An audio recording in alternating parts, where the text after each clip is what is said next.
JiDion is one of the most daring YouTubers on the platform and has taken the early 2020s by storm by gaining over 2 million subscribers in the closing months of 2021. Many people know him for his love for Lizzo, his weird obsession with DeMarcus Cousins, and his beef with Pokimane due to JiDion sending his Twitch viewers to spam on Pokimane's comments. But many failed to realize how much JiDion is playing a significant role in reviving and changing the narrative of pranks on YouTube, as the popularity of JiDion on YouTube is growing, compared to this graph indicating the decline of interest for the prank comedy genre. So, how did JiDion become successful in the prank genre that's been dying ever since pranks was exposed for being fake way back in the 2010s? And how did JiDion play his part in popularizing it again? To answer this question, we have to understand how all of this happened. Let's go back to 2006 when prank channels initially started making their way onto the video streaming platform, with YouTubers like Mediocre Films and Ed Bassmaster, who came up with the format of elaborate pranks on people to try and go viral. Ed Bassmaster in particular started out with comedy skits, and when he developed a fan following, he would take his comic characters out into the public where he would interact and prank other people, increasing his popularity even more. As a result, YouTubers capitalized on the trendy pranks and hopped on the bandwagon with intentions of reaching success levels like Ed Bassmaster.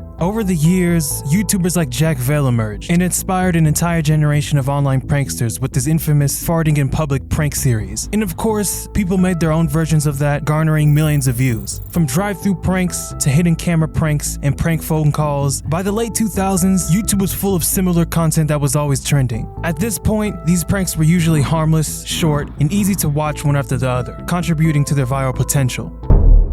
But as pranks gained more momentum on the platform, it gave rise to a whole new generation of pranksters who now wanted to take things one step further. This is where pranksters like Roman Atwood came into the picture, and he started relying more on the shock factor of his pranks rather than humor.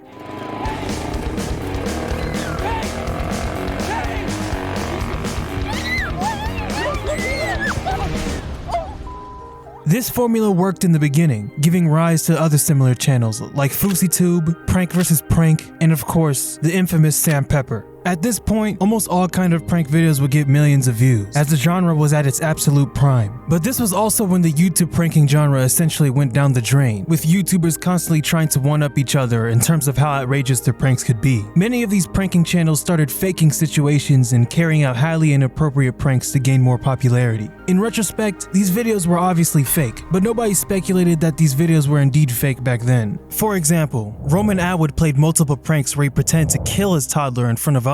Vitaly, the once proclaimed king of YouTube pranks, started the gold-digging prank wave, which brought the fake prank era to new heights, with everyone making their versions in hopes of them getting their share of clout. Sam Pepper also brought the pranking community under fire when he filmed his infamous killing best friend prank, and added more fire by allegedly a woman under the impression of filming a prank. YouTube even changed the community guidelines in 2019 because of this. As a result, prank YouTubers slowly started to fade away from the platform because of this. So overall, things were terrible for the entire pranking community, and people believe this was it for the genre, as the interest for pranks on YouTube was rapidly declining.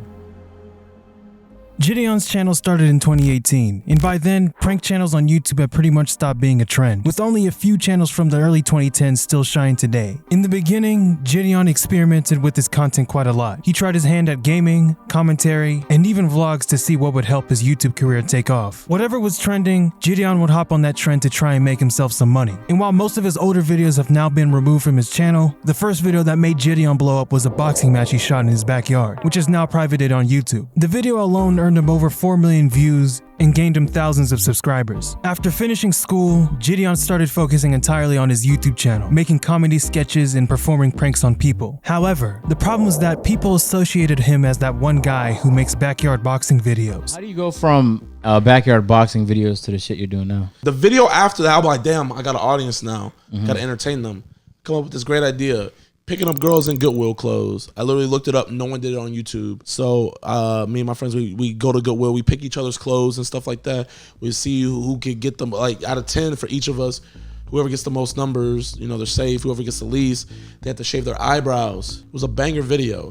Now it's at like 600K. But when I posted it, literally 8,000 views in the first week. And that was a letdown. Very big letdown. I'm like, damn, I have 4 million people, I have 40,000 subscribers. Then in the comments, it's like, bro, when's Backyard Boxing Part 2? Okay. And so I told myself, I was like, damn, I can either fold and like just like become a sellout and just, you know, give people what they want and never grow. And then like when they finally get tired of the backyard boxing, just fade off. Move on. Or I could, you know, stick to my guns and keep on posting what I want to post. Despite not getting many views on his early sketches and pranks, the YouTuber continued to make new content that showed more of his quirky personality by adding humor. And slowly but surely, people started gravitating towards his hilarious content, such as videos where he would wear fake Gucci in front of strangers, which raked in 4 million views at the time of this recording. The thing about JiDion's prank videos is that they are reminiscent to the old times when pranks were harmless and just simply fun. Instead of making dangerous, risky content that viewers were accustomed to, JiDion focused on more sustainable ways to make videos. JiDion started his career focusing on making his videos go viral. So no matter what type of content he created, the main goal was to get views and increase his popularity. And while that did work for a bit, the YouTuber eventually realized that he was compromising on creating the kind of videos he wanted to create, which was videos that were true to his personality.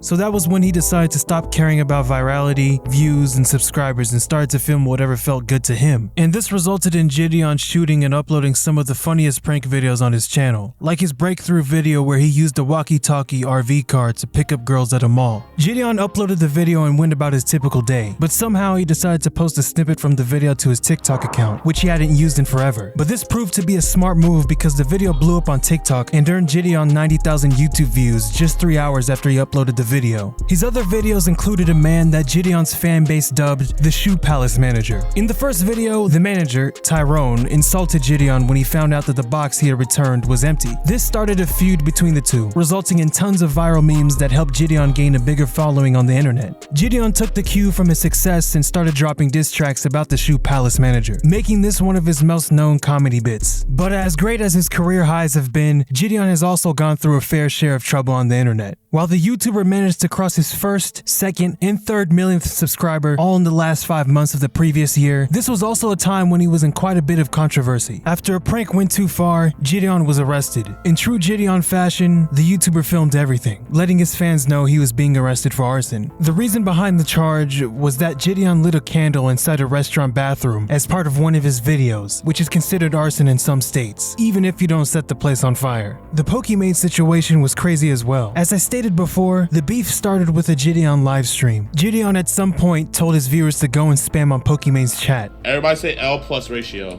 𝐒𝐿𝐴 then ended the stream because JiDion's viewers were harassing her viewers using whispers, which is a feature on Twitch that allows you to privately message any other user. I think I'm gonna end stream because I believe that's how it works. I'm pretty sure. like as much as I can deal with this, I don't like that. JiDion later got banned permanently from this, and he predictably came with a lot of hate on social media, with most people calling him stupid for his actions. But even if JiDion didn't intend for this to be a business move, it still was at the end of the day because this beef between him and 𝐒𝐿𝐴 made rounds everywhere on social media. But regardless of all that, JiDion has still managed to shed new light on the pranking community on YouTube like no other. With his channel over 4 million subscribers in 2022, it's safe to assume that this new year will bring in a lot more success for the YouTuber. JiDion has managed to make it big in a YouTube genre where many other people failed because he always switched up his content to make sure that his audience stays entertained. And also, the childlike innocence he brings when he does something stupid is a very underrated part that we don't talk about as much, but it's a part of what got him here today. Usually a YouTuber that big screams asshole mentality. Now of course, JiDion is an asshole too, but it's more in a compassionate way, if that makes sense. I don't want to bring race into this video, but it's kind of important. The fact of the matter is that no black YouTuber has seen this much magnitude of success in the prank comedy genre, because as we all know, the pranksters of yesterday were, and still to this day, predominantly white. And with JiDion being this successful already, there's no doubt that he's inspiring a new generation of up-and-coming comedy pranksters. In a DDG video, he said, I go in there thinking like, I want anybody to watch this shit, you know?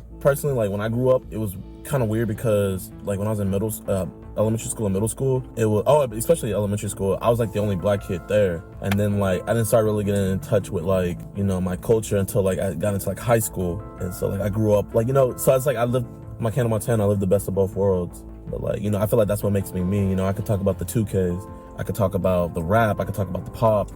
And I feel like I try to show that through my videos by like not doing the same thing every time. You know, it's just random, but it's what I want to do, you know? The prankster has claimed time and again that he isn't in the game to earn money by creating irresponsible content like previous prank YouTubers. All he wants to do is make videos that people enjoy and watch over and over again. And with his talent for coming up with the freshest content ideas, JiDion is a YouTuber who truly deserves all the success coming his way. I don't even smoke weed, but I feel high when I'm